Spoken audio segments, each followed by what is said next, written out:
தொழில் தொடங்கும் பலர் எதனால் சரிவை சந்திக்கின்றனர்? தொழில் தொடங்க ஆர்வம் மட்டும் போதுமா? முன்னேற்பாடுகள் வேண்டுமா என்பது குறித்து மக்கள் குரல் பகுதியில் புதுக்கோட்டை மாவட்டம் திருமயம் மக்கள் தெரிவித்த கருத்துக்களை பார்க்கலாம். கடை வாங்கி பண்ணக்கூடாது. நம்ம தொழில் தொடங்கினோம்னா ஒரு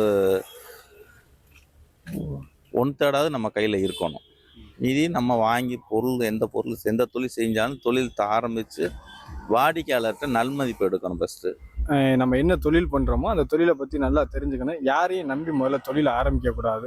அதே மாதிரி பார்ட்னர் போட்டு ஆரம்பிக்கிறது ரொம்ப யோசிச்சு அந்த தொழிலை பற்றி நல்லா தெரிஞ்சுக்கிட்டு பார்ட்னர் கூட இருக்கவன் வரவனை நல்ல பார்ட்னராக இருப்பானா, லைஃப் கண்டினியூவனோட பண்ண முடியுமான்னு தெரிஞ்சுக்கிட்டு இந்த பார்ட்னராக தொழில் ஆரம்பிக்கணும். தொழில் தொடங்க விரும்பும் இளைஞர்களுக்கு இல்லை தொழில் முனைவோர்களுக்கு அரசு வழங்கும் அனைத்து மானியங்களும் எளிய முறையில் கிடைத்து அவர்கள் தொழில் தொடங்குவதற்கு அரசும் வங்கியையும் ஊக்குவிக்க வேண்டும். அவ்வாறு ஊக்குவித்தால் சிறு கடைக்காரர்களும் சிறு தொழில் செய்பவர்களும் அவருடைய தொழிலிலே வெற்றி பெற முடியும். மெயினாக அனுபவம் தேவை.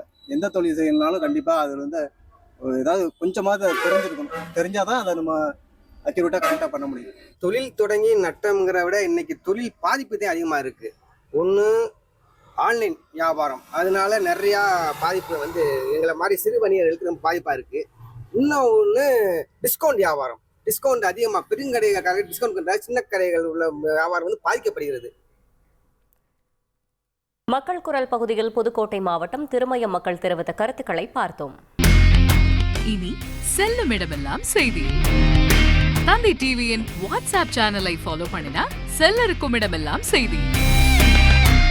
இதோ QR கோட் இப்பவே ஸ்கேன் பண்ணுங்க, ஃபாலோ பண்ணுங்க.